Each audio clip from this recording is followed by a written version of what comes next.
हरि ओम नागेन्द्रहाराय त्रिलोचनाय भस्मांगरागाय महेश्वराय नित्याय शुद्धाय दिगंबराय तस्मै नकाराय नमः शिवाय। ओम नमः शिवाय। मित्रों, आज हम इस कार्यक्रम में चर्चा करने वाले हैं श्रावण मास कब से कब प्रारंभ है, सावन में किस तरह से भगवान शिव की पूजा करनी चाहिए, मंगला गौरी व्रत कब है मित्रों, मंगला गौरी व्रत की डेट क्या है, नाग पंचमी कब है, यानी श्रावण स्पेशल ये कार्यक्रम रहेगा। अपने दोस्त, अपने यार, अपने मित्रों तक ये शेयर जरूर कीजिएगा ताकि पंडित जी को आप सावन के महीने में ज़्यादा परेशान ना करें। इस पूरी की पूरी वीडियो में आपको ज़रूरी जानकारी मिल जाएगी और किस प्रकार से पूजा पाठ करनी चाहिए उसके बारे में हम चर्चा करेंगे। सबसे पहले श्रावण मास इस कब से कब तक है इसके बारे में चर्चा कर लेते हैं। पंचांग के अनुसार श्रावण प्रतिपदा तिथि 22 जुलाई दिन में 1:11 तक है, यानी कि श्रावण मास 22 जुलाई से प्रारंभ है और 19 अगस्त 2024 तक सावन का महीना रहने वाला है। अब दूसरा प्रश्न जो आता है आप लोगों की कि इस बार सावन में सोमवार कब है, तो इस बार सावन में मित्रों 4 नहीं 5 सोमवार आएंगे। यानी पहला सोमवार अगर देखा जाए तो 22 जुलाई को आएगा, दूसरा सोमवार 29 जुलाई को आएगा, तीसरा सोमवार 5 अगस्त को आएगा और चौथा सोमवार 22 अगस्त को आएगा और पांचवा सोमवार 19 अगस्त को आने वाला है। श्रावण क्या होता है, श्रावण में किस प्रकार से पूजा पाठ की जाती है इसके बारे में चर्चा करेंगे। श्रावण का जो पावन महीना होता है माँ पार्वती और शिव पे समर्पित महीना है मित्रों। वो इस महीने के अंदर माता पार्वती की पूजा होती है, शिव की पूजा होती है और सोमवार के व्रत रखे जाते हैं। शिव भगवान को दूध चढ़ाया जाता है, शिवलिंग पे दूध चढ़ाया जाता है, माता को पार्वती जी को श्रृंगार चढ़ाया जाता है। कहा जाता है मन के हारे हार है मित्रों, मन के जीते जी, यानी कि इस जीवन के अंदर हर वस्तु हर द्रव्य पदार्थ पे आप नियंत्रण कर सकते हैं। असंभव चीज़ है मन पे नियंत्रण पाना, मन पे नियंत्रण पाना असंभव चीज़ है मित्रों। और ज्योतिष शास्त्र के अंदर चंद्रमा मन का कारक होता है। चंद्रमा भी मन जैसे तीव्र गति से चंचल होता है, तीव्र गति से घूमता है, इसी प्रकार से चंद्रमा भी तीव्र गति से इस ब्रह्मांड के अंदर संचरण करता है। उसकी भी गति का अनुमान लगाना मुश्किल होता है, इसलिए उसको मन के भांति मन का कारक कहा गया है और भगवान शिव ने उनको मस्तक पे धारण किया हुआ है। इसलिए हम जो है अपने मन को, हम उनकी पूजा यानी शिव की पूजा मन को कंट्रोल करने के लिए करते हैं। हम प्रयास करते हैं कि मन को कंट्रोल किया जाए, इसलिए हम शिव भगवान की पूजा करते हैं ताकि हमारा मन शांत रहे। और मन चंगा तो कहा जाता है कसौटी में गंगा, यानी अगर आपका मन प्रसन्न रहेगा, शांत रहेगा तो घर के अंदर शांति रहेगी, हर काम में आपकी एकाग्रचित्ता बढ़ जाएगी तो काम में सफलता मिलेगी, आपकी हेल्थ अच्छी रहेगी, तेज में वृद्धि, आयु में वृद्धि, रिलेशन में वृद्धि होगी। यानी कि शिव की पूजा करने से ये सारी चीज़ें लॉजिकली आपको चीज़ें मिल जाती है, इनडायरेक्टली आपको मिल जाती है। चलिए अब बात कर लेते हैं। वैसे तो आप हर सोमवार के व्रत भी करते हैं और आप जल भी चढ़ाते हैं, तो किन किन द्रव्य पदार्थों से शिव का यानी शिवलिंग का मंदिर में जाकर अभिषेक या घर में बैठ के अभिषेक करना चाहिए इसके बारे में भी चर्चा कर लेते हैं। देखिए, साधारणतः मन की शांति के लिए, घर की शांति के लिए हर व्यक्ति क्या करता है कि गाय का दूध ले लेता है, दूध के अंदर थोड़ा सा जल डाल के शिव भगवान पे चढ़ा देता है, ये भी अति उत्तम है, और ओम नमः शिवाय का पाठ करता है। लेकिन कुछ शास्त्रों के अंदर और भी सामग्रियाँ लिखी गई है जिनको शिव भगवान पे चढ़ाने से विशेष कामना में लाभ मिलती है। जैसे कि घर में अगर शांति चाहिए, मन में अगर शांति चाहिए तो गाय के दूध से सोमवार को शिव भगवान का अभिषेक करना चाहिए, यानी शिव जी पे आपको दूध और जल को मिश्रित करके चढ़ाना चाहिए, ओम नमः शिवाय का पाठ करना चाहिए। वैवाहिक जीवन में कुछ क्लेश चल रहा है, शादी नहीं हो पा रही है, अनबन चल रही है, रिलेशनशिप तो चल रहा है लेकिन लव रिलेशनशिप प्रेम में नहीं बदल पा रहा है, ऐसे में आपको क्या करना चाहिए, आप गंगा जल ले ले, उसके अंदर जल मिला के उसमें सफ़ेद तिल डाल के भगवान शिव पे 5 सोमवार उनका अभिषेक करें। अभिषेक मंत्र है ओम नमः शिवाय, और विशेष कामना वैवाहिक कामना के लिए करें। देखिएगा भगवान शिव की कृपा से क्या जीवन में चमत्कार आता है। आप करके देखिएगा 5 सोमवार। अगर स्वास्थ्य में दिक्कत है, डिप्रेशन की प्रॉब्लम है, कोई बुरा नशा छोड़ नहीं पा रहे हैं, या स्वास्थ्य में बार बार गुस्सा आ जाता है, स्वास्थ्य में आपको आपके संतान को कोई प्रॉब्लम चल रही है, तो एक प्रयोग करके देख ले। करने में क्या जाता है, सावन के 5 सोमवार के दिन व्रती रख के गाय का जो घी होता है, घी लेके उसको गर्म करके बिल्कुल लिक्विड फॉर्म में कर आप मंदिर में जाएं या घर के अंदर शिव जी का शिवलिंग हो, उस पे आप ओम नमः शिवाय कह के घी की धारा वो छोड़ दें। याद रखिएगा, घी की धारा से अभिषेक करें शिवलिंग में, और ओम नमः शिवाय का पाठ करते रहे कम से कम 15-20 मिनट ऐसा करें। तो इससे स्वास्थ्य में व्यक्ति के अच्छा लाभ होता है। जिसका स्वास्थ्य खराब चल रहा है उसके लिए भी करेंगे तो अच्छा लाभ होगा।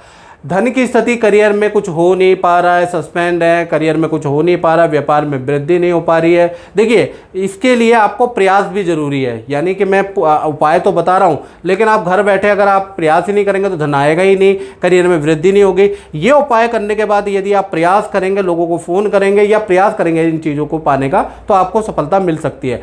धन और करियर की वृद्धि के लिए आपको क्या करना है, जल के अंदर 1 लोटा जल के अंदर शहद डाल के, प्योर फॉर्म ऑफ शहद होना चाहिए, प्योर शहद। याद रखिए मिलावटी शहद में ये उपाय काम नहीं करेगा। प्योर शहद डालकर आप 5 सोमवार शिवलिंग पे 40 मिनट आप अभिषेक कीजिएगा। ओम नमः शिवाय, ओम नमः शिवाय, छोटी छोटी धारा छोड़िएगा, ओम नमः शिवाय का जाप कीजिएगा। आपके धन और करियर में 5 सोमवार करते ही कुछ ना कुछ बड़ा होने होगा या बड़ा परिवर्तन होगा, ये मेरी उम्मीद है। साथ ही साथ विशेष कामना हेतु कोर्ट केस चल रहा है या कोई ऐसा विवाद चल रहा है जो विशेष में आता है, यानी या विदेश में जाना चाहते हैं, विदेश में सेटलमेंट करते हैं, यानी स्पेशल कामना के लिए आपको क्या करना है, गन्ने का रस लेके आना है या संतरे का रस निकाल के शिव जी का आपको अभिषेक करना है। तो कम से कम 2-3 लोटा गन्ने का रस होना चाहिए आपके पास, और 2-3 लोटा आपके पास संतरे का रस होना चाहिए, उसमें काले तिल मिला के, और ओम नमः शिवाय, ओम नमः शिवाय। हाँ, 5 सोमवार शिव जी का अभिषेक करें। चाहे तो परात में घर में भी कर सकते हैं, और चाहे तो आप मंदिर, अगर सबसे सर्वश्रेष्ठ है मंदिर में जाके आप करवा लें या कर लें तो अति उत्तम है। तो ये 5 सोमवार, विशेष सोमवार, इन सामग्री से आप पूजा कर सकते हैं। अब मुख्य मंत्र क्या है? मुख्य अधिकांश मंत्र पंचाक्षरी मंत्र है, ओम नमः शिवाय।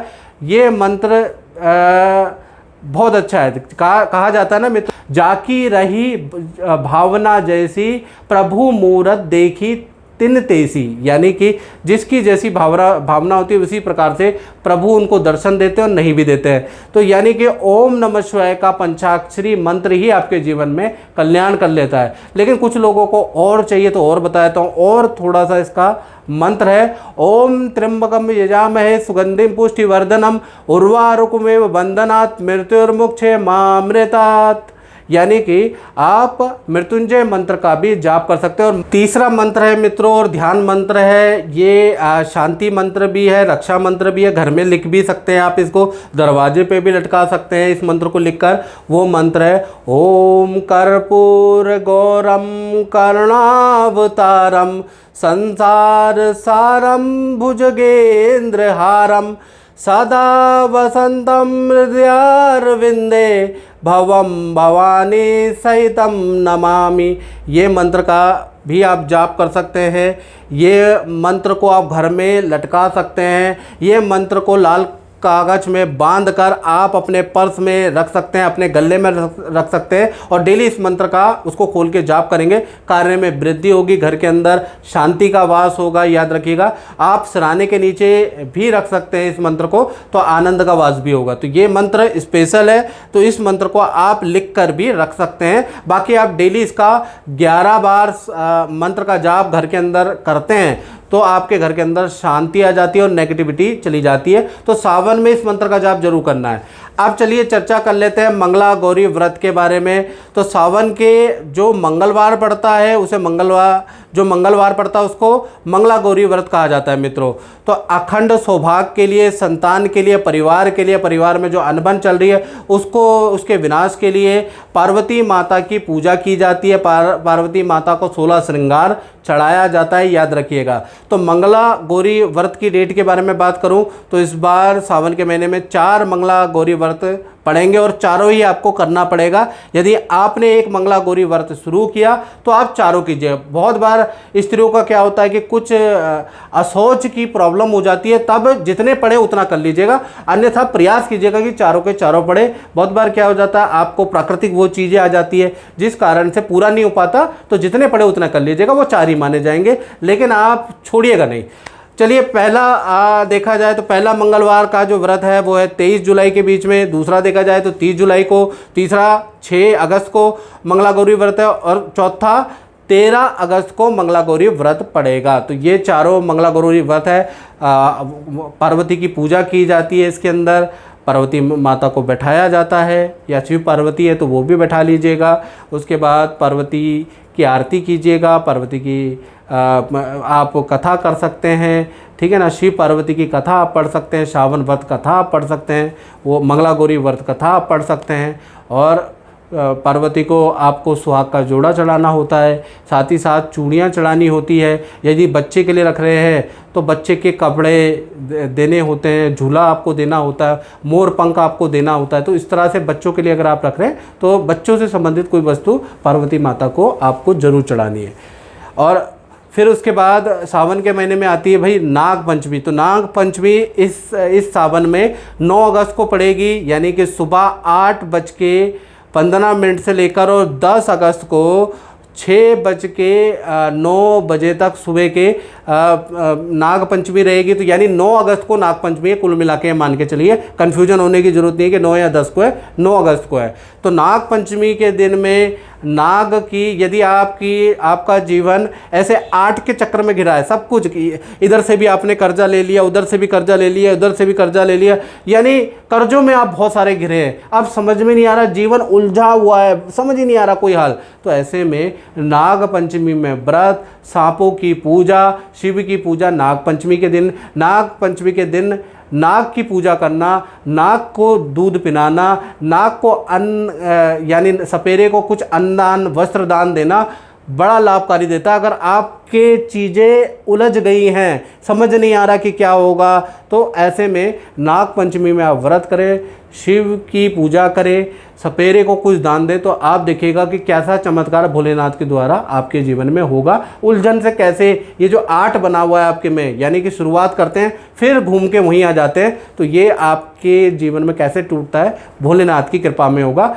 इसलिए नाग पंचमी होती है। और काल सर्प दोष है, कुंडली में कोई दोष है, पितृ दोष कुंडली के अनुसार है, या कोई मालव्य दोष, वैधव्य दोष, मंगली दोष, ये सब हैं, तो उसमें भी पूजा कराने से बहुत राहत मिलती है। तो नाग पंचमी के में ज्योतिष या कुंडली में जो दोष होते हैं वो भी दूर होते हैं। तो मित्रों, इस कार्यक्रम में बस इतना ही। मुझे दीजिए इजाज़त। जय माता दी।